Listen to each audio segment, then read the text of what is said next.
dusty. I'ma tell you where I'm from now. I'm from the places and the spaces where the metro don't boom through. You have Crown Me Now, and you actually have an EP kind of tagged on to Crown Me Now. LEP. Spelled more than dust, follow us. Habitats often create habits. Bad buzz, bad connects often make static. What's up, y'all? It's your girl MEMOIRES. I'm here with, and we are definitely here with Yasmin, Miss Yasmin Bonita. Bad news couldn't even make the iPhone. Welcome back to this episode of The Block. I am Bo, and this is your girl MEMOIRES. And we are here with the Jungle Riders today, where we're going to sit back and dive into the car world. Official product baggies and pistols. Never show them your stats like the lotto, how they hit you. I surround us, watching the people around me do rap. For instance, like Carolina KG. Agitators, I send them to get sorted. Flavor is now or later. For the most part, driving, making beats, shooting photos. Once in a while when I get a chance, we here. We here. Clipping it about a 60 to flash. San Diego to charge, no attempting. And we're here today with Miss Reiki Ring. And we're here today to discuss what it takes to be a Reiki. Clean, my reputation precede me. Walk with me, not beneath me. Feed them that don't feed themselves, they just become greedy. They stop working, but they only go for like $50 on Amazon. Just like 5 for Amazon. I wasn't going to use it as like a first person view mode to fuck when I'm fucking like. And then run back. Some money like cancer keep the opposition pessimistic cause I carry tech and Smith. Drawing of him, he liked it, and then he commented on it. He was just like, hard as fuck. Like, yeah, it's hard. Yeah. But I pull up, give you definition, keep it real, my mechanism. You mean the vague? I knew everybody. You have this sense of community, and when I went to Charlotte, I didn't have that. And so I really struggled. That led me down to, if I'm being real, depression, anxiety. It was the first time I had to go and see a therapist. Well, for the money, want the fame. Play the block, get money, stay relevant, the name. This dude, and I feel like a lot of people might know this famous group that came out back in the day. You know what I'm saying? Like, never be the same. Ballin' my family business and treating it like we the James.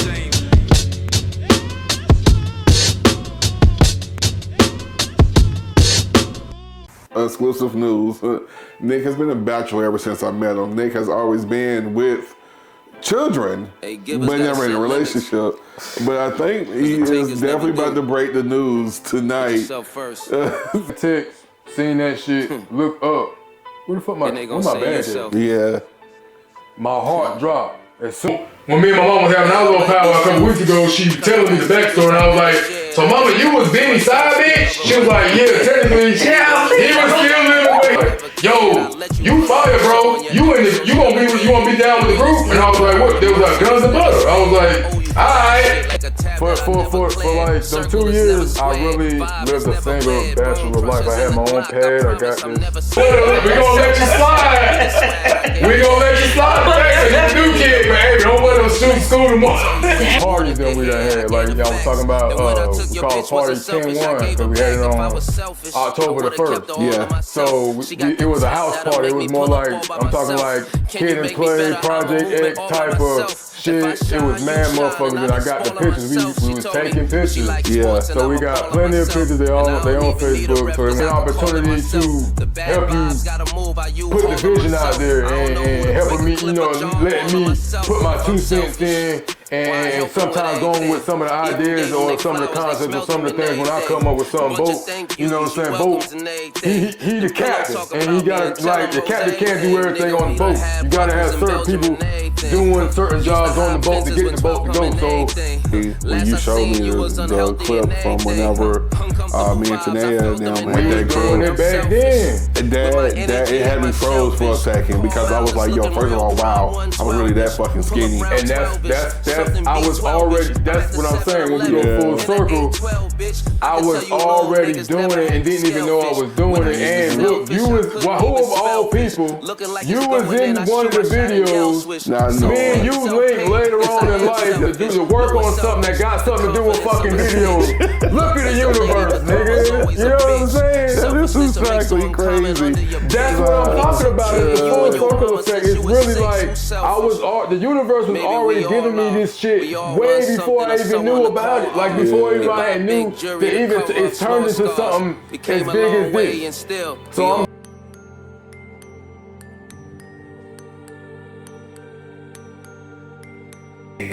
Yo, what up? What's It's your up? boy Mo, and I am with your girl MEMOIRES, aka Kiki with the braids. Hey. and we are back on the block once again, and today we have a special guest, the man behind the camera, the man to make all this possible, my boy, but y'all better know him as Nick. My partner, you know, we can keep going with all the nicknames that we have, but let my boy introduce himself, please. Man, yo, it's your boy Nick. Everybody probably know me as Big Money. Most people know me as Big Money. That's my rap name. Most people probably remember me as Big Nick, because I used to be a big boy, so that's where I kind of got the Big Nick name from, because I was a big ass nigga and my name was Nick. So I kind of got, that's kind of where the Big Nick name came from, but that's the name people gave me. So it's just like, you know, that's the name I used to run with. And then kind of adapted the Big Money name when I started rapping. So we'll get into all of that, but now it's like Nick, Sinclair, you know. Right. Honey, you know. Oh, we gonna get into that. So we're definitely getting into that. Daddy, Zaddy, oh you know. My God. You know, I got a lot of names. but today we going by Nick. We going by Nick, the man behind the camera, the CEO of Team Memories, you know, the camera guy, like niggas, I got a lot of names, but yeah. And you see he is a certified yapper, to be somebody that's behind the camera most of the time, and you don't never hear him. I joke, y'all until you do. I just joke out of nowhere and be like, I'm like Blyden behind the damn camera, so it's like, yeah. So what's up? sit back, relax, get ready, cause we are getting ready to dive into some real good conversation. Man, I got a story to tell too. I was like, man, I'm behind the camera listening to everybody else's story. I'm like, man, you know what? I got some shit to talk about too, man. Let's get into it. Let's do it. I'm ready to kick this thing off. First things first, give us a little bit of background, because although you've been in Lexington, Lex Vegas, you know, for 20 plus years, but you're not actually from here, which is crazy because you have made your stamp on this place so heavy that I would have thought you grew up with us for real. Nah, man, I was born in New York, Long Island. My mom and daddy from New York. I think my daddy was from Yonkers, the Bronx, somewhere around those areas. My mom was from Long Island, so you know, I think they met working at a hospital. It's crazy that they got the kind of the same story that I got with somebody, but we'll get into that later. But nah, they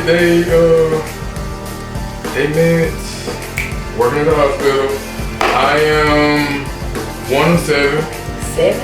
Nah, they don't have 7 kids together, but they got 7 kids between us, all of us. Gotcha. So it's my brother, my oldest brother, Junior. He's a junior, he's my daddy's junior. My sister, Lorraine, my other sister, Angie, and then it's me, and then it was my brother Matthew, my sister Cristalia, aka Kissy, everybody probably knows as Kissy. Yeah. And then my little brother Kobe. So, you know, the 7 of us, but I was always more like I'm the middle child, there's 3 before me and 3 after me, but I never played the middle position. I was always in the position of a big brother. Like I was like, I guess cause my oldest, they was teenagers when I was a kid, so by the time I got to their age, they was out the house, and I was the big brother, so that kind of kick off where I get my culinary skills from, because I remember my mama used to get me up in the middle of the night, when she had to go to work. She was working at the prison at the time, and she had to get up and be there for like 6 o'clock in the morning or whatever. But she used to tell me, she used to get me up Like, oh, make this, do this. I left something in the crock pot, or when you get home, make the rice in the microwave, all that. So it's like, you know, I kind of picked up a lot of stuff, having to be that big brother to fucking, you know, to care for my brother and sisters, you know, because they was younger than me. You know, we were all around the same age, so, you know, but yeah, we moved from New York when I was about 5. Moved to South Carolina. We lived in South Carolina until I was about 12. So, you know, in between those years was the growing up years, growing up in the South, growing up, you know. Right, because you got a heavy Southern accent, so to hear that your background started in New York. Yeah, oh man, that's one of my biggest regrets. I swear to God, I wish I had a New York accent. When my cousins gonna be talking, they be like, yo, cuz, you sound so country. Like, and I be like, man, I wish I could sound like that. I wish we would have stayed in New York long enough where I would have had gained the accent. That's like the biggest thing. Certain things people be like, oh, when I tell them I'm from New York, they be like, oh, I can hear it a little bit, but I've been living in the South since I was 5. So right, like, so you's a Southern. Yeah, I'm a Southern. Pretty so much. like, you know, birth certificate say New York, Nassau County, but like, nah, I've been embedded in the South for the longest. But anyway, moved down here when we was 5. When I was 5, we lived in South Carolina, you said? Denmark, South Carolina. Denmark, that's the most country shit ever. It's 20 miles from Orangeburg. It's like 60 miles from Augusta, going that way. It's kind of like the bottom of the state. We was 50 miles from the capital, that's in Columbia. So it used to take us, when my mom used to bring us down to go visit my daddy for the summer after we had left. I'm skipping, but I remember it used to take 3 hours to get there. So it was 3 hours from Lexington to get to Denmark. So how did they go from Denmark to Lexington? Because Well, I feel like both of these are well, let me get there. towns, So, yeah. you know, mom and dad didn't have the greatest relationship, so, you know, they kind of used to be fighting all the time. I remember me and my mom just had a powwow about this not too long ago, and she was just unpacking a lot of things. And like, I'm just skipping around right now, but generational trauma is a real thing. Because my mama was telling me things that my daddy used to do to her that I didn't even know. And it was giving me chills because it's the same shit that I was doing. And to my baby mamas, and I didn't even know. It was like, I was like, that's fucking crazy. Because I was like, it's crazy that my mom was telling me that stuff, and I was like, it sounded like me. Because that's a lot of stuff that I used to do. I didn't even know that my daddy, I never seen my daddy do it, never. That wasn't your experience. It wasn't my experience, but my mama was telling me her experience with my daddy, and she was telling me, she was unpacking a lot of stuff. I had a whole lot of different visions of how my daddy was, but then my mama kind of made filling a lot of those holes. You know, we grew up with my daddy, but it's like, when we left my daddy when I was 12, he died when I was 17, so that was a little gap between, you know, not being around him all the time, so I really wasn't privy to his personality like that or the things that he used to do when we was young. So it's like, you know, I would have loved to talk to him now, being how I am now, because I know what question to ask and like wanted to hear, you know, his side of the story with whatever was going on in his life. I mean, he would have been like 70-something years old right now. My mama said, no, he would have been 75. My mom, he's 5 years older than my mama, so my mama 70, so he would have been 75. But you know what's crazy? It do be like that though. I mean, you mentioned something earlier, like generational curses. Generational trauma that you didn't even know that it can get passed down. It was passed down. I didn't really never think that was a thing until I actually realized like that was done to me. Like I carried some generational, and it's not even just me. My brother did. Both of my brothers acted the same way with their first couple of girlfriends, because it's like, there's just like stuff you had to learn not to do. Like it's like the name calling or my mama said my dad used to say he had like little derogatory names for it, and I remember I used to call my baby mama like fat hoe, and she used to always tell me like, ooh, child. Yeah, I used to call her that shit. Like I kind of like when I think about that stuff like back then, I'm like, damn, I was a different person, but now it's like, it made me cringe when I even think about the things that I used to do, you know what I'm saying? So at least you cringe now, though. Now you got to a place where like, it ain't like not even a joke. I learned how, I was a certain way with my baby mama, and I learned how, everything that I had done to her, I know how not to be with another person. Like, that's why I kind of feel like, that's what I took from that. Like, I learned from my mistakes, like how I used to be as a person, and growing from that, you know what I'm saying? So it's like, you know, it's just, the stuff from my dad, just like hearing that he was doing the same thing. I was doing the same thing that he did to my mama. It's crazy because like I never even witnessed that but subconsciously it must have had picked it up or generational curse. I mean, honestly, it's in our DNA. A lot of times, you know, they say, oh, generational trauma. Yeah, you're gonna turn like you turn into your parents anyway. Because there's a lot of things I'm sure that I do that probably, you know, have something to do with my father, and I don't even know him for real. So, but I know I get a whole bunch of stuff from my mom. You know what I'm saying? Even though she was there, but it's not even that. It's more so like even when I'm trying not to, like a couple of things, they still jump out anyway. So some of that stuff is hereditary too. You can't really. I won't say you can't escape it. You can change it, but it's having a strong male in the house is a big difference maker when you get raised, because it's like. There's a lot of things that I'm learning now as a man that I wasn't doing before. And it's like, that's the growth. It's like, but you would learn that if you had that guidance. Like, most of us are single, grew up without mamas, well, both, you know, you grew up with a daddy. But most of us grew up without single moms. So it's just like, you pick up how your mama handle things. That's why you got all these kind of feminine males or guys that got emotional problems, because you always see how your mama did. You never see how a man supposed to handle different emotions and different situations and stuff. So you kind of you destroy a few women on the way to being enlightened. Some guys don't never get out of it. They just stay. Sure. Ego is the biggest thing. You gotta kill your ego when you dealing with other people, like in a relationship sense, because it's like. But all of us have done that. We done been with those first couple of women, and it's all about you, and you ain't worried about nothing, or being like. I'm pretty sure everybody that had that problem. Like, you been on lockdown, your boyfriend don't let you do nothing, don't want to hang out, don't want you hanging out with your girls, like, or trying to control how you wear shit, or you know, just won't let you live because you know we don't understand. We think we gotta be possessive, and we gotta be like, and you know, a lot of y'all. Then that's when y'all get out of them long ass shitty relationships, y'all go start doing a bunch of shit because now you like in your late 20s, early 30s, and you ain't really done so because you been hanging with the nigga you fell in love with in high school. In high school, yeah. Yeah, and you think that's how love's supposed to be, but then it's like a lot of us try to get we've been conditioned to be like, oh, you gotta get married and you gotta settle down at a young age. Like, no, I kind of feel like you gotta go out here and grow as a person and figure out what you want, because you're gonna be so many different versions from 16 to 26 of a person that you in that high school state of mind. That's what I call it, where you still like. Cause I even like felt like it was still high school shit in my 20s. Like we still ran on the high school code of popularity and riding with your homies, popularity, looks and shit, like all that stuff. Like that superficial shit that didn't mean nothing at the end of the day.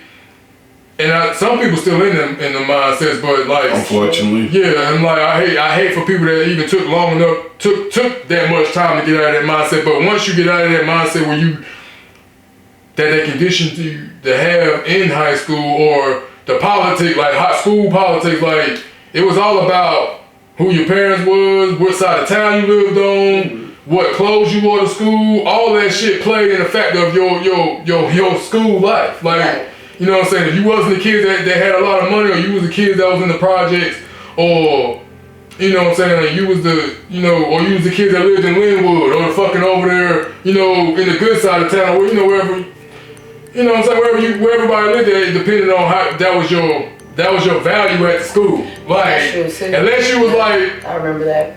Yeah, it was like a social system. It was a class system that we put ourselves in just because of what we wore. And then when you get out of high school, you think about that in real life and it don't apply, because it's like what you learned in them fucking years is a waste. Like, because they don't apply to the real world. Like, and you know, everybody is on their own journey though. Like when you were talking about, you know, how some people still haven't gotten out, you know, out of that mindset. But let's jump back into your journey though. So once you went from, you said from Denmark, South Carolina, and you were. Like this sidebar. No, it's okay. It's okay. It's okay. That's what I do. I know. That's why you know, continue to glitch out of Florida. But you're from Denmark, South Carolina, and you end up moving to Lexington because I guess your parents, they separated. No, that's what happened. my mom's brother had moved from New York, and he had moved to North Carolina. He was living in Moxley. Actually, yeah, he's living in Moxley. My mom and my daddy was going through a whole bunch of shit. This is when the fights was it was probably getting more intense. So I'm just speaking from memory, so my mama know when y'all looking at this. This is my perspective of my truth. Yeah, I remember my brother had came home. He had got shot. There was some shit going on. He was down in Myrtle Beach.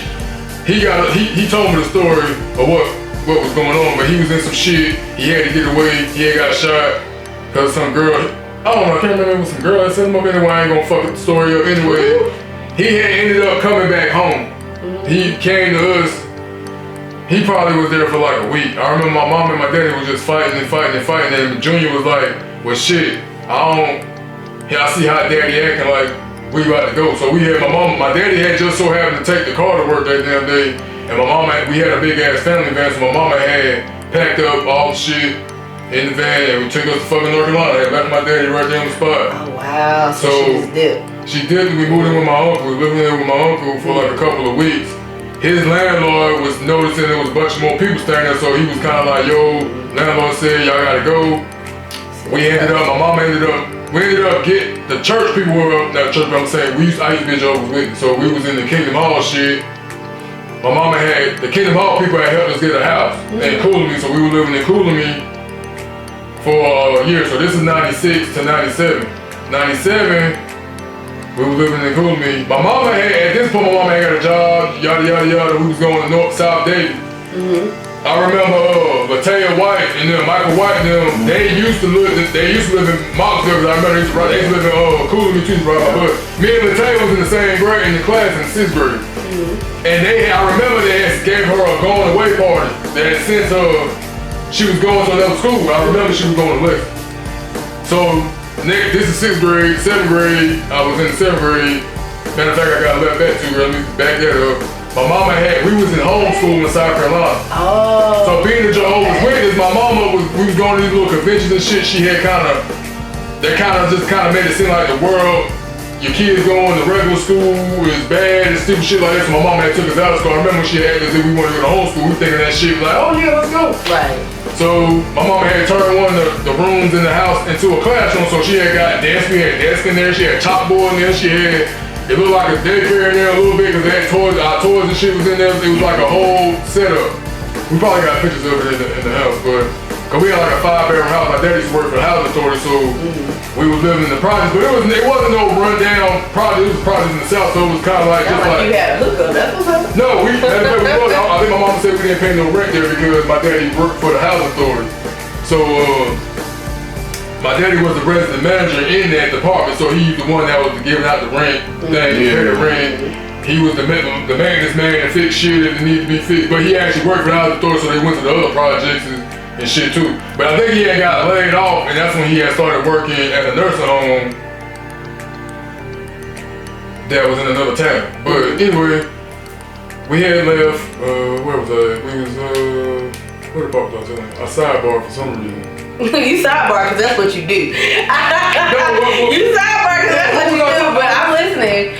We were talking about your journey after you left and coming to Lexington. Oh, it's how you got to Lexington because you were at South Davidson. Yeah, we was there.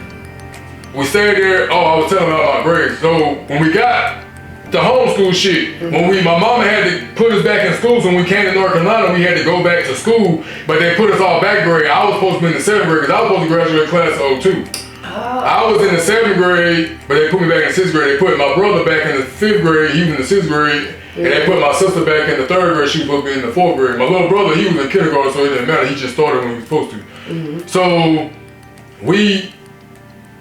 I'm 1 grade behind. So now I'm in the 7th grade where I'm supposed to be in the 8th grade. So I go there for like a semester. I swear to God, I was telling my mom the story. I was like, Mom, man, you just kind of uprooted us from where we was at. But anyway, I remember telling friends like, oh, I'll see y'all Monday, yada, yada, yada. My mama didn't tell. I remember I noticed boxes was in the house. I'm a kid. You wasn't paying no motherfucking attention. So I noticed boxes was in the house. When I think about it now, I remember boxes was in the house. So I'm telling all my friends bye.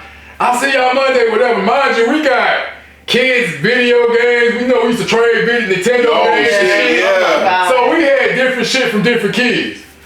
So my mom, when we come home that Friday, she was like, start packing, we moving. Fuck you, ain't we moving? Dang, so she just came to the house and like, Came to the house and said, we moving. It was just like that. I'm gonna tell you how crazy this is.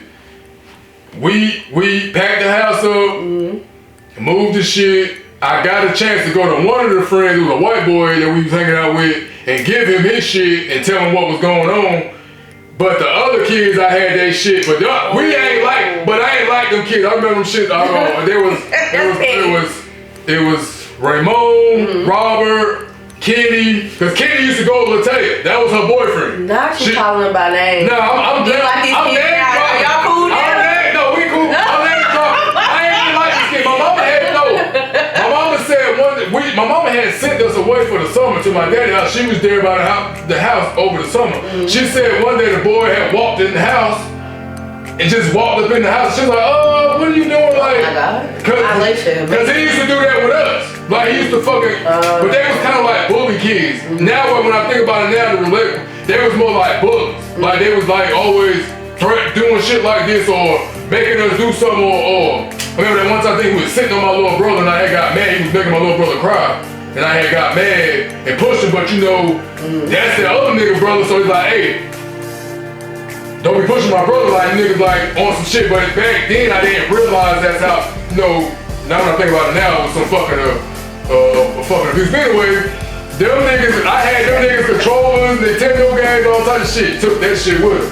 Hey. So mama moved, we packed you all up and went to Lexington. My mama met Benny Simpson. She used to work with a man, it's Todd and CJ Simpson, what's his name? They call him Fat Boy or something. Uptown, he used to be a famous nigga uptown. But my mama met him. Now my mama tell me the story. She was his side bitch. Oh. So he done moved his side bitch to Lexington. My mama told me, so this now I'm feeling all the blanks of all the shit that you He was still Mama, with I'm so sorry. He was still with his wife.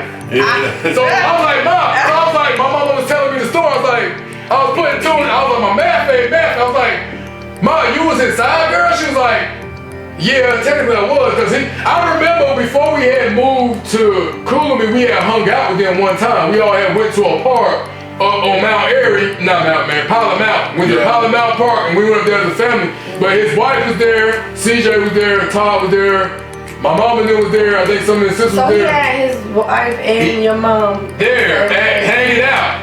Mind you, we went to their house one time. I remember we went and hung out at Tottenham House, Blockbuster, because this is before I even had moved to Lexington. We had went over there. I remember Cutbutt and his daddy used to have that trailer. That truck, he had a little fucking camper thing on the back of it. I remember seeing that shit.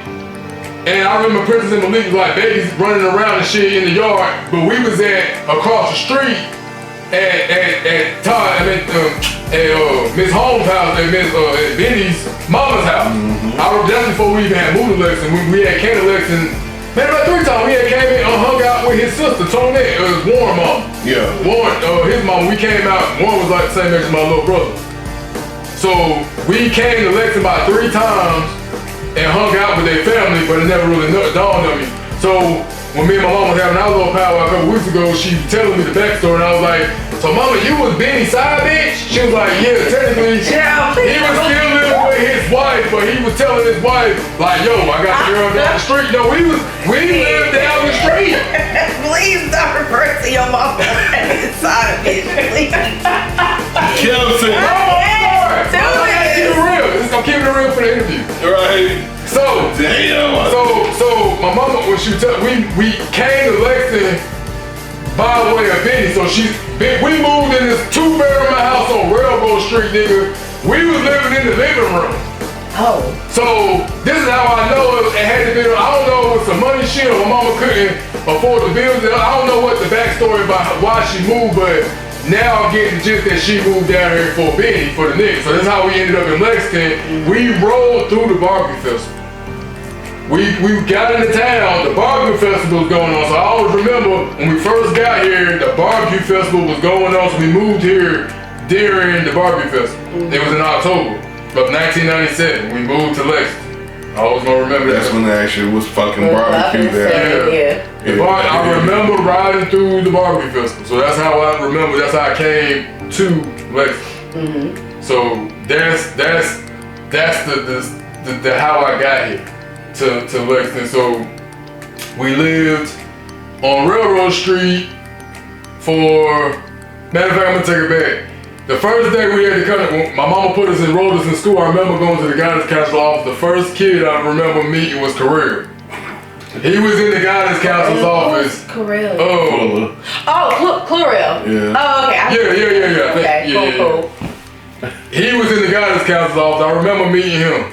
That was the first nigga I had met at the damn school. I always gonna remember. He was funny.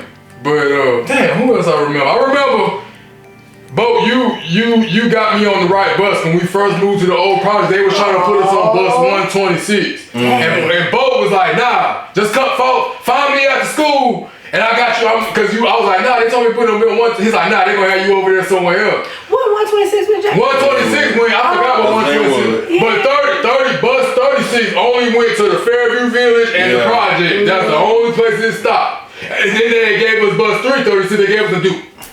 We was in the old bus. True. And then they gave us a new bus, but I remember both, me and you had the same lunch period. Yeah. We was in Miss Williams' class. It was me, you, Shamarcus Leverett, Bucci, Steven, Steven, Bishop, Chris Peace. God, you bringing up names I've heard. No, I remember I used to go to lunch with them. Like I remember they had put me on niggas when I first got there. I had some Spaldings on some shit. I remember Shamarcus Leverett was like, "Hey, bro, I'm gonna tell you right now, we gonna let you slide. We gonna let you slide today because you're a new kid, but hey, don't wear those shoes to school tomorrow." Dang. I swear to God, they told you not to wear shoes the next day. Yeah, because they were gonna pick on him. Nigga crack. I didn't know what crack was. Who was all in that fucking? I know, that's what I'm sitting here like, well, that makes sense. I didn't know what cracking was. So niggas was like, they was pretty much putting me on like, hey, don't wear them. Matter of fact, they wasn't even Spaldings, nigga. They was Volts. They was some Walmart shoes. Yeah. I went to a white school, so the white school they don't give a fuck about that. Right. When we moved to Lexington, nigga, it was a culture shift. Like I went not playing about fashion for sure. I went from being in a school where it was probably less than 50 black kids in the whole fucking school. Yeah. And I was one of them to every fucking kid is black, Asian kids, the Cambodian kids. Mind you, I came from a rural town in South Carolina. I never seen another race. It was only black people. We might have seen white people once in a blue moon, really? But it was only black people. It's South Carolina. It's mixed now, but we lived in a part where it was only black people. You barely ever seen white people, ever. Since we was in the Kingdom Hall, we did see white people because they went to Kingdom Hall too. So that's the only time I got to interact with white people. I never seen another race of person until I had moved to Lexington. Right. Even in Marksville, it was probably like 2 Asian kids in school, maybe 3 Mexicans, maybe 50 blacks a day, and then the rest was white. That was like a different thing for me. Going to that school, it was a rich school. The niggas they used to get quarter pounds of Taco Bell for lunch. Like you ever watch a rich school on TV? That was that school. I don't know if they do that now, but that was that school. And when I went there, it was from there to the hood. These niggas was like, hey bro, don't wear those shoes no more. We gonna let you slide. So we had some of my brother's Nikes or something. I was started wearing some old Nikes that my brother had. I was wearing them shit to school, but yeah, your first class school. Growing up, coming to Lexington, man, it was different. I remember. We were firing motherfuckers. Fire motherfuckers. We lived on Railroad Street. That was the first neighborhood we lived in. Fat Daniel, Gerard. I didn't know Lindsay and them there, but we used to hang out with them niggas around that time. So when we first moved to Lexington, it was like Fat Daniel, Gerard. I remember before they remodeled 4th Street, they had a bunch of tennis courts and basketball courts in there. I used to go up there. I remember Reese used to be up there. D-Money used to be up there. Yeah, 4th Street. That was, the Railroad Street was right there behind that street. Yeah. So we probably stayed in that house for a couple of months. And in that summer of '98, we had moved to the project. We had moved to the old project. But like everybody in town, like, I'm not gonna had say, their time there. I'm not gonna say the summer we had moved here because we were still in school. But my mama had, it was school was almost out. But my mama had sent us to South Carolina that damn summer. So when we got back, we was like, but we was gone for the whole fucking summer. But everybody. Going from this rich school, coming to Lexington, and then end up moving to the old projects. Like I said, I think everybody's had their time there. We all have like all these memories. Oh, so when did you get with the friends that, like your first group of friends that you guys had actually started moving and creating together? Oh, that glad you said it. This is where that part of the story pick up is. We moved to the old project. We really didn't have no. I probably knew niggas at school, but I wasn't fucking with niggas too much. I wouldn't say that. I definitely, because this is me coming from the old projects with you while I was out there.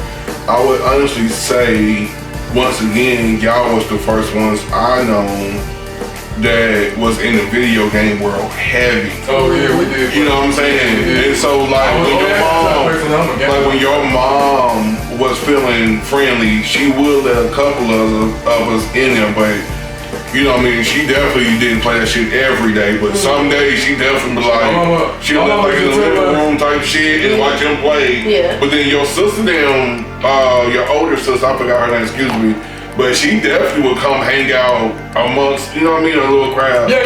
My sister used to hang out. She used to hang out with Jalea Art across the street. Yeah, Nika. Yeah, fine there. She was like, all right there. No, because Jalea was like little, but she was. No, you talking about Talisa. Talisa, yeah. It was her aunt. Yes. Oh, okay, I remember. Yeah, she was like in her young 20s living across the street, so she was fine as fuck. We were teenagers.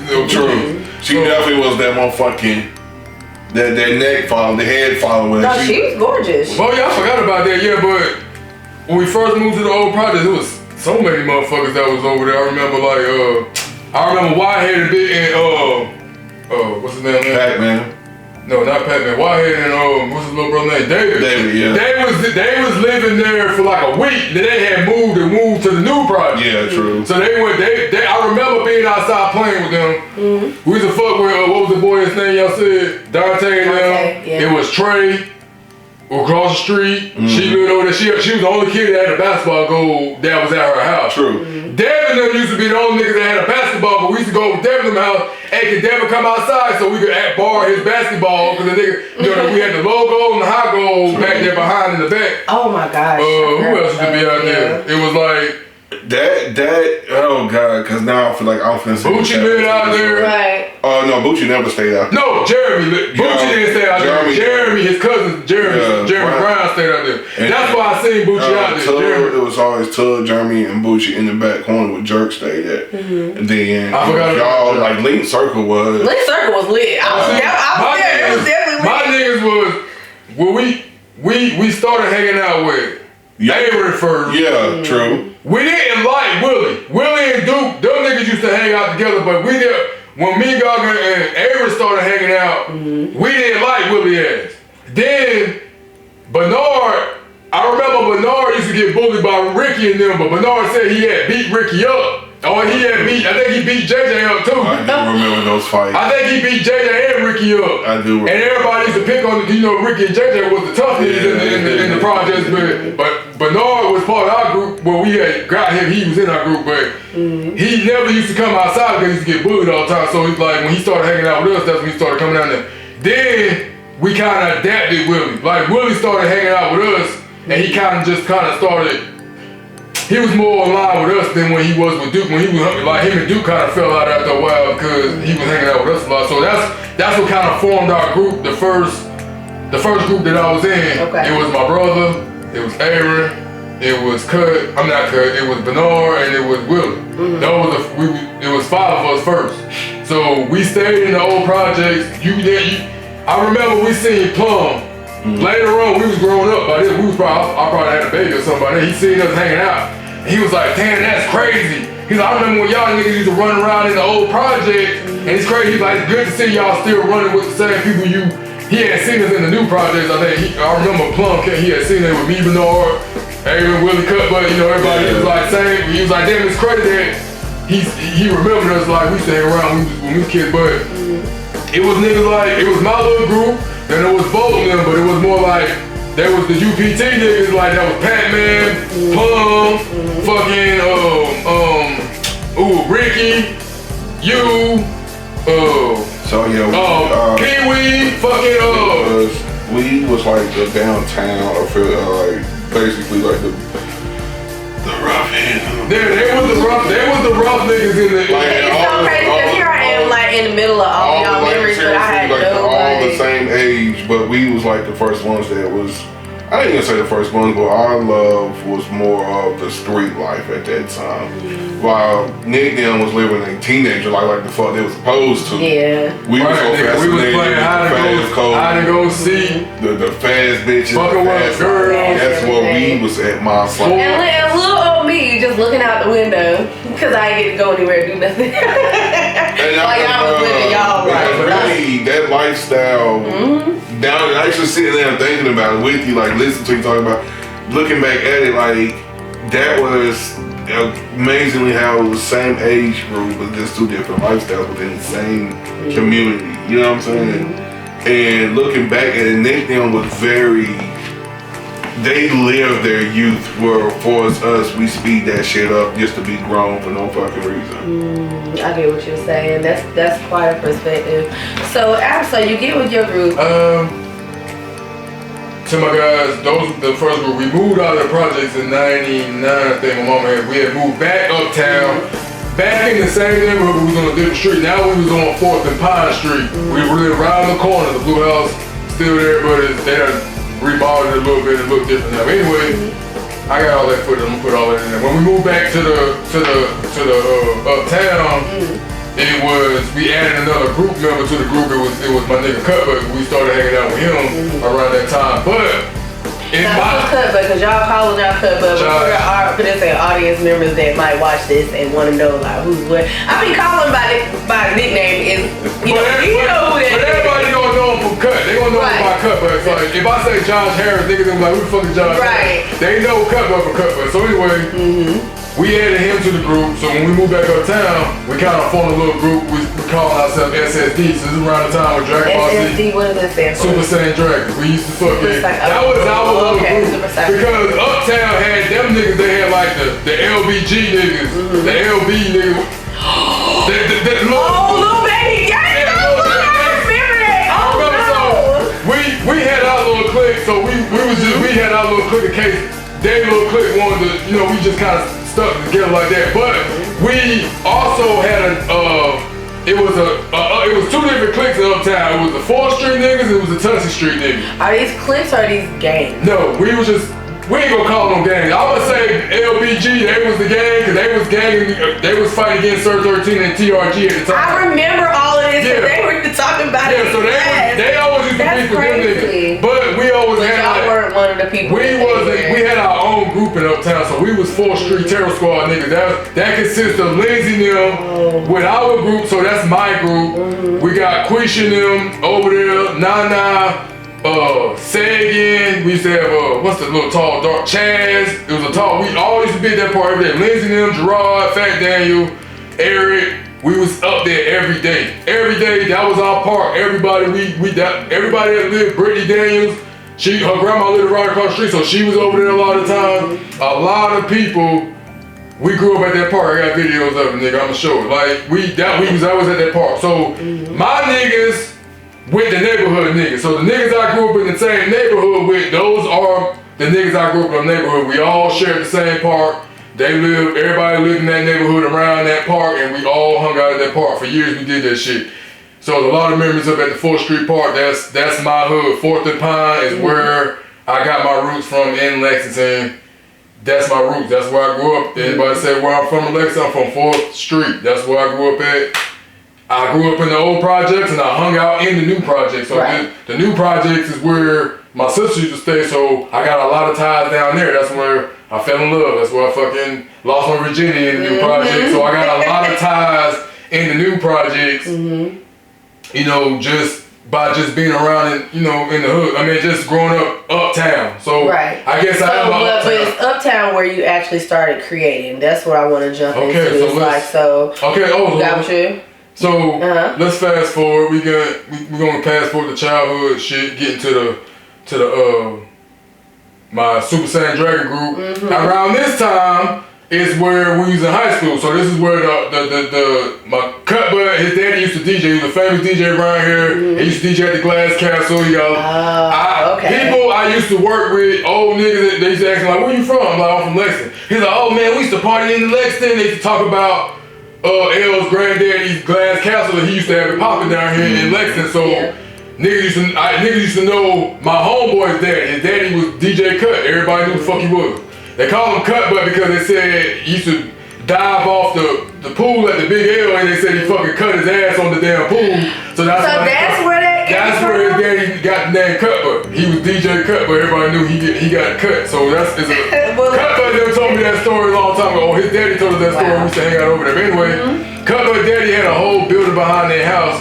Cut Butt, it was like a whole bunch of mix. We had DJ equipment, so it had like recorders, tape recorders, scratch tables, all types of shit. So we used to just go in there and fuck around and bullshit and record shit on tape, just on regular ass tape. Bring that shit to school and we playing that shit, or Cutler used to play that shit for motherfuckers, and then I think that's when Reese them got a hold to it. Stack, Reese, them niggas, this is when Blaze battles had came out. Cause I remember, wasn't nobody rapping before that shit came out. When Blaze battles that came on Showtime, HBO, whatever it came on back in the day, I remember everybody watching. It just went like wildfire in school. Everybody started freestyling. Everybody was a rap. That's when everybody was doing it. Cause Zebo, thick as fuck, hope no. Like, I remember some legendary battles out there when what's to do with the big head? I hosted some legend. What's that nigga name? It was Josh Stone and Darrell Anderson. I was the host that day. Oh, I remember that one too. And that's when, it was a fun. No, but what was the name? What you call brother? They call him, what was his name? Sincere? No, is his name Sincere? Or Darrell or something? Which one? He got the big ass, I don't want to say he got the big ass head, but. Oh my goodness. He in the real estate shit now. What's his damn name? That's what, Sincere. Oh, that's his name, okay, yeah. So him and, what's the nigga from downtown? From under the tongue? Sherrod Moses. Yeah. I remember them niggas battling in the goddamn gazebo. That was like the most iconic one, because I think he had said something to him like, "You claim to be a grown man, but you still in 9th grade math," and everybody had fucking went crazy because it was true as fuck. Sherrod was still in intro math, nigga. So it was like, I mean, everybody's not a math person. Well, I'm saying though, he was like, kids are mean, bro. No, nigga, I'm just remembering like shit that I remember from high school and being in school and shit. But I remember that was like kind of the pinpoint when niggas was rapping. Yeah, because you definitely had to sign a contract to even get into the gazebo to rap. Yeah. What? A contract? Yeah, we literally were making contracts up in class. Reese had battled somebody too. I remember Reese and somebody was battling. Was it Sherrod Moses too? Probably. Sherrod had battled a lot of niggas, but I remember Reese had battled a nigga too. And that shit was crazy out there. I remember. But I remember all the niggas, but then Cut, but we came to school one day and he was just showing letting niggas hear. And I think that's when Reese was like, "Yo, Cut, we trying to come to the house today."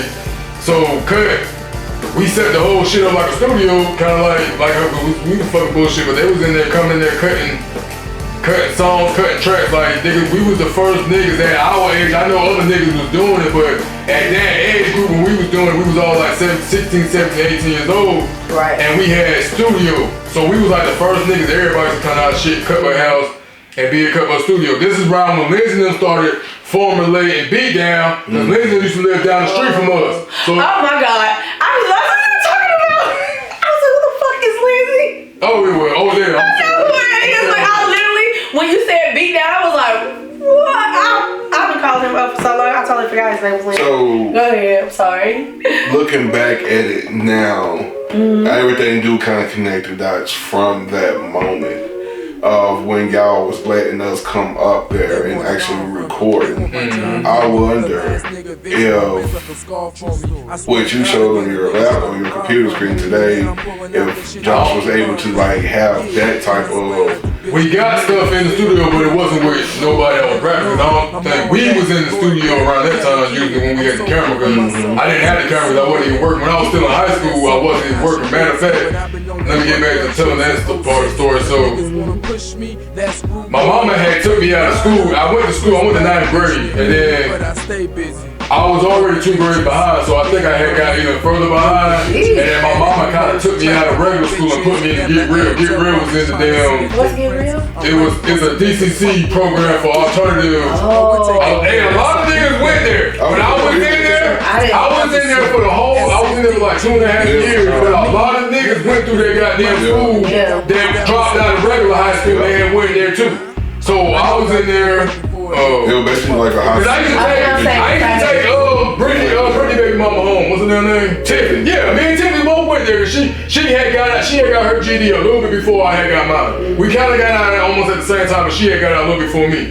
Well, shout out to the Get Real program. Is that still a thing here? I don't think so. I don't know. But they tore down that school and built the new school that's over there now. But we went there, so I was there as long as I got my GED right when the class of 04. So I kind of graduated. I always say I just graduated in 2004 because that's when I got my GED anyway. So it was like, I think I got it that February, you know, they graduated in May. So I was like, damn, I kind of just still graduated the class of 04. So Super Saiyan Dragons. And now, was this middle school or what? No, this is high school. This is when we was like high school.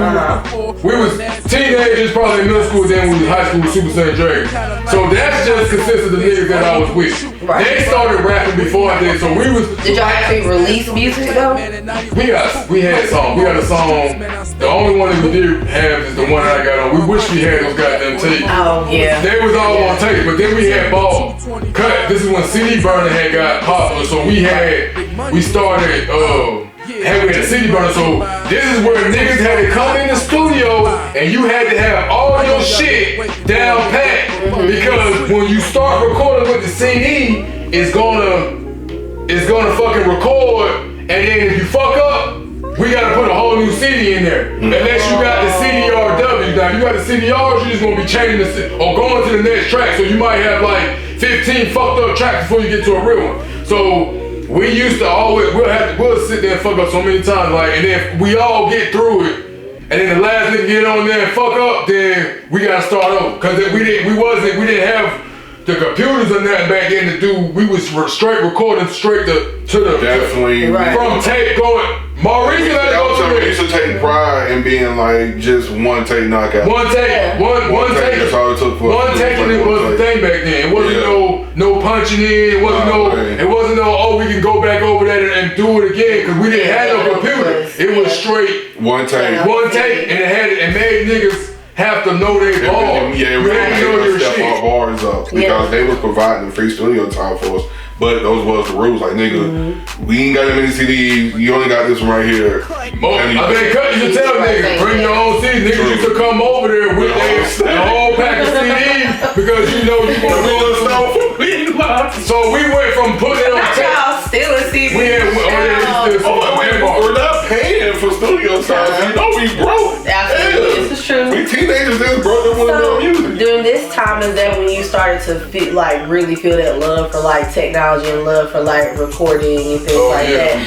Yeah, because it seems like you went from, you know, coming from, you know, up north to down south, and from down south to, you know, to Lexington, and you found your tribe here, y'all. You have so many memories built up that, you know, started to shape your formative years, and then you guys went, just so happened to have the resources with Cut's dad's DJ equipment, and you realized, oh, we got something going on here. And then you were able to spark a whole trend of creatives. When Lindsay brought his computer up there to change the game. I call him Lindsay. That's so crazy. I didn't forget that. When Lindsay started coming around, they had a computer, so we kind of was taking it from recording straight to CD, and we had a program called Acid Pro. We was recording on Acid Pro. for the longest. So Lindsay was coming up there. That's what we had built the whole fucking booth. Like Cut had built. He cleared out the spot. We had built a real booth in there. We got pictures of it. I got a video of it. It was a real booth. We had a glass plexi window. We had the mic up in there. We had the damn mixing table. Like we had took it to the next level. Like this time we wasn't the kids no more. We was like 19, 20. I had my own apartment. Lindsay was our next door neighbors. I remember Lindsay used to be over there. I remember J-Dog used to come over there on his bike. And Vito was always over there. Migos was always over there. They was always in there rapping, listening to beats. Lindsay was stealing my internet, not stealing my internet, my cable. We drilled a hole in the wall and we slid a cable wire to them, so we had a splitter. So Lindsay was kind of like supposed to be paying me for the cable. So we was living next door to them. So that's how my sister even met Bino. They met because we used to be next door neighbors with Lindsay because they used to be, Lindsay used to live in LJ house up the street. The house that LJ and Nikki and them grew up in, Lindsay was renting that house and then they had moved to the house next door to us at the apartment. So at this time, my niggas, we was rapping. We started rapping. Cut and Gaga was already rapping. The nicest one, Gaga, Cut was nice. If he would have kept going, Cut had a story. He had the storytelling. He made a whole song about working at McDonald's. And he killed that motherfucker. I was like, Cut, this shit is fire. Like, he was like, it was fire. My brother was like the Nas of the group. Like, he had the voice. He did like more like conscious rap? In a way, kind of like he was saying, like, not conscious rap, but he kind of had that, he had the voice. I got a song, I'll let you listen to it. I'm gonna put it in the video. But I was the shy one. I was so self-conscious of rap, I used to write. So I used to always write bars and stuff, but I would never get up on that mic to be so, because I used to just being picked on all the damn time, and my niggas just like, man, shut your fat ass up, like. Oh no. I unpacked a lot of my childhood. You Lexington kids, y'all were so evil, y'all was evil, dog. It wasn't even me, it was flat out evil, bro. That's crazy. Yeah, we all went through some shit, but it was like, I used to be so shy to do it. And then like, kind of like, I always wanted to do it, like I always felt like I could. And I remember I had got, Lindsay was at the studio, but I wanted to fucking make the diss track, and I was dissing the nigga. Dissing Nico. Me and him ended up becoming friends after a while, but before he had stole my baby mama's cell phone out the house. So I had made a diss track about it. I had wrote a diss track. I remember that shit. Damn, I forgot what beat it was on, but I had wrote that, cut that shit. That was like my first time rapping. No. Yeah, that was the first time I rapping. Then I had wrote another damn song for my baby mama. It was on Baby Let Me Love You. I had wrote that song. Oh, you had a little love track. You got okay, I'm gonna get into that. Okay. Since we slide right into the damn rapping shit, around that time is when everybody was rapping. You know, I was shy, my brother was doing it and shit like that, but I never would do it. So I guess after the studio shit was done, we wasn't going to cut my studio no more. His mama had shut that shit down. We was older now. I was living in the club at this time. So I had wrote that song. I wrote that song for Tanae a long time ago on the Mario Let Me Love You beat. Oh, okay. I wrote that shit, memorized it, never fucking, recorded it or nothing. Oh no, I did record it, but it was like using it with I never had a singer anyway. So fast forward, I'll just get to the point. Fast forward, when I had met with the Guns and Butter niggas, like the Guns and Butter niggas wasn't my niggas, but I still kept a studio. We had moved from the clubs. I had it over there. And then wait, you went from Supersonic Dragons, and then what did y'all like? You said because mama like shut it down, or did that mean that y'all broke up around? Yeah, we was all getting girlfriends around the time, so kind of like a lot of stuff was going on. We was having kids, so we wasn't doing it. But I still had the love and passion for the rapping. This around this time, you got with the Guns and Butter people. Yeah, I'm getting there. Okay. So I'm getting there. So I'm fast forward. I'm just trying to keep you on track. Yeah, I'm fast forward to that. Okay. So around this time I started rapping, I was writing, coming out here and there. I think I was we had moved on Connor Street with my baby mama on Connor Street. At this time I was probably like 21, 22. My niggas, Colton, I mean they find not Colton. Yeah, Colton is Mario. they found out about the studio, so they, you know, they was like, oh, yo, can we come record? So they came over there like, they was still in high school. I was out of high school at this time. This was probably like 2006, 2007. So we had a studio in the kitchen. My baby mom used to be fussing about that shit. So like, I remember y'all used to be rapping in my damn kitchen. Like in the kitchen, y'all was going to get it. You rapping in the kitchen. So at this time, I was doing the rapping, but my style consists of more like I was in the Mace. I was in the Loon, I was in the PD, I was in the So you were Fabulous. in the flashier. No, I was into like the girl rap, like rapping about girl stuff, because back then this is when trap rap came out. So everybody was just on the gangster shit, the trapping, the drug dealer, and I never could find what to write about because I wasn't into that shit. That wasn't my lane. Now that I have like gun bars and use stuff like that, yeah, I used to write that shit, but like now it's like, if I'm doing it now, I wouldn't even write about no shit like that because I would write so much about my life and shit. Like I didn't understand, I used to be ashamed of it back then, but like now it's like you just had to write about what was popping. So what's the drugs, gangster shit, gun bar type stupid shit, trap house stuff. So it was like, could never find my rhythm, but I always like writing the girl song. So it was like, the first track that had came over there, we had did, me and Mario and Cole, and I had kind of jumped on, and I laid some bars, and the nigga was like, yo, you fire, bro, you gonna be down with the group? And I was like, what? There was like Guns and Butter. I was like, alright. So it was kind of more like, I had joined their group, in which it consists of Colton, Mario, it was McSpadden, Spaz, his brother Spook, my nigga Drag, it was Jay Ferguson, it was Old B, he was in our group and he was in Beatdown, he was in both groups, he was in our group, it was my nigga Black, what's his name, Kevin, tall ass Black Kevin, he was in the group. Damn, who else was in the fucking group? I got pictures, I got all that type of shit, but that nigga, we had made like 2 mixtapes. The first, but I got on a lot of girls songs, but Trey, my nigga Trey, he just got out of prison. Trey, he sing. He a light skinned nigga, he just got out of prison not too long. Wait, he on Facebook. Did he come to Winston? He from Lumberton. He ain't from Lexington, he's from Lumberton, but he ain't moved to Lexington. But he was going to school. Did he ever go to Winston and go to school? I just don't want to know who's thinking of. Nah, he a lucky. Probably not. Anyway, I met him, and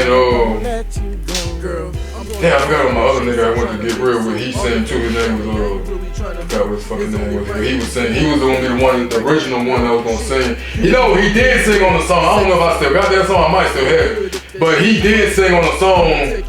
He had laid the vocals down. Lindsay had helped us do it, but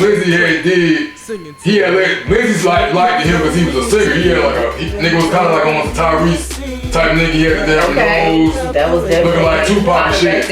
Anyway, so you know, we made a song. Then Trey had came over. When Trey came over and he was singing, I was like, yo, I got a song. Yeah, I wrote this like 3 years ago. Like, he sung the hook for Let Me Love. I got the fucking song. We did the song really. That was the first time I did like my own real song. Well, it wasn't my song, but you know, I just kind of it was my 2 verses that I wrote. So got to that. We made 2 mixtapes, man. I got both of them. I'm putting with Guns and Butter. Made 2 mixtapes with Guns and Butter. And then at this point in time, I had kind of moved out and I stopped. I really wasn't into music. I kind of got out of music. But this was probably around the 2010 era. But I was still making. I did make a song. I got a song that me and Black had made, and then I got a song that I had made by myself. That was probably like it was on a Drake beat, but it was like.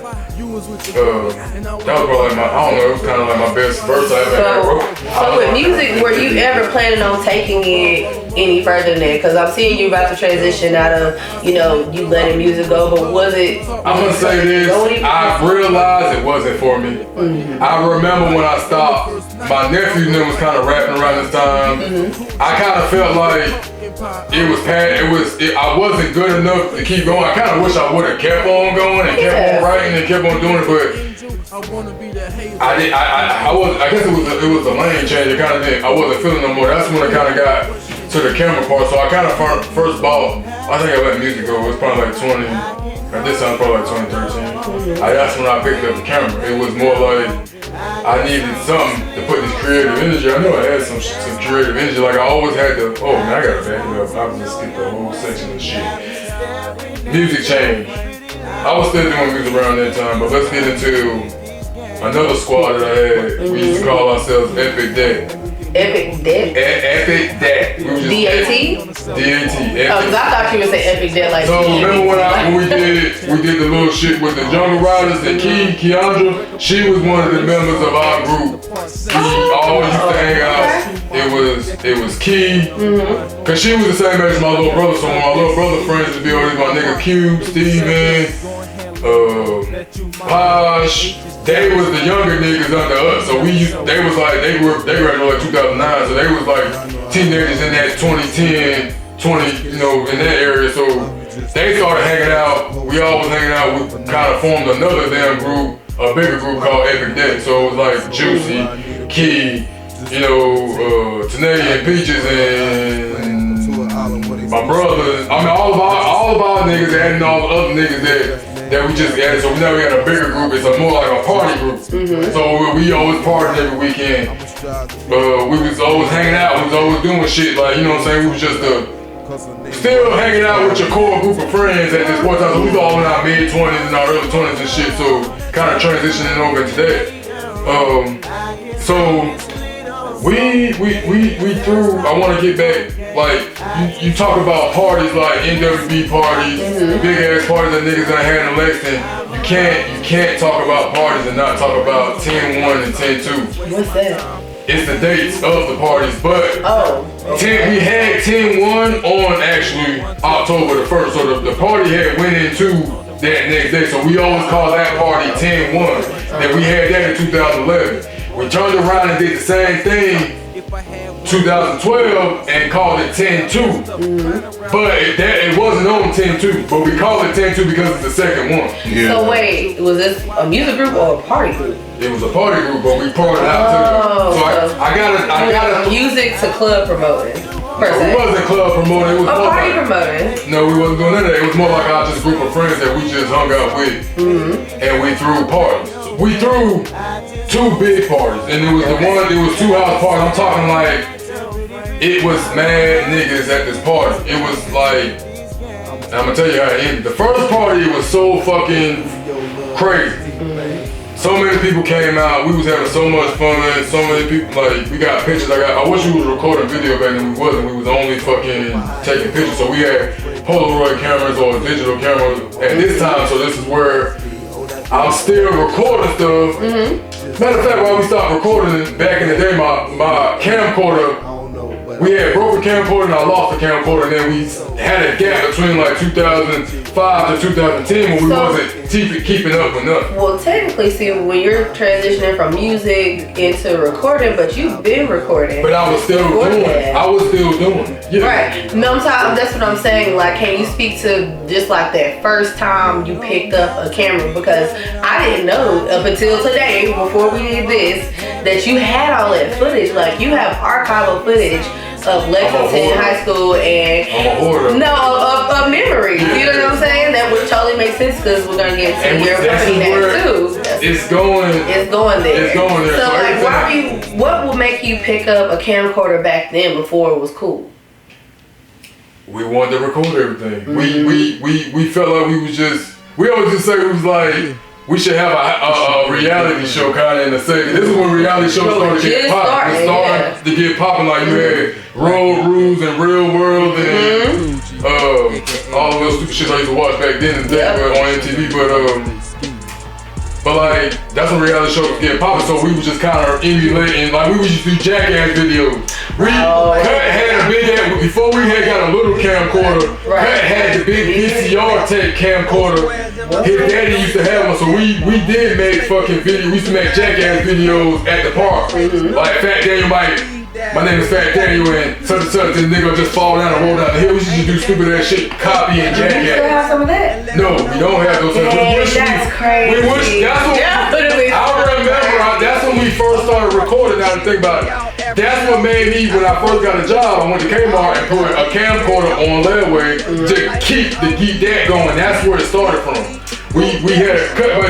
I think we had the camcorder broke with some shit on his mama. That was very intentional of you to think even back then, especially in the early 2000s. Like, there's a lot we've obviously learned since then about like technology having a desire, but for you to think at that time, I want to keep these memories, we need to record this. Like, that is a very important. I was already, that's what's crazy about this, because I was already doing it before I even knew I was doing it. Burn one and run it back, that sick flow, that cold swag, money stash in that polo bag.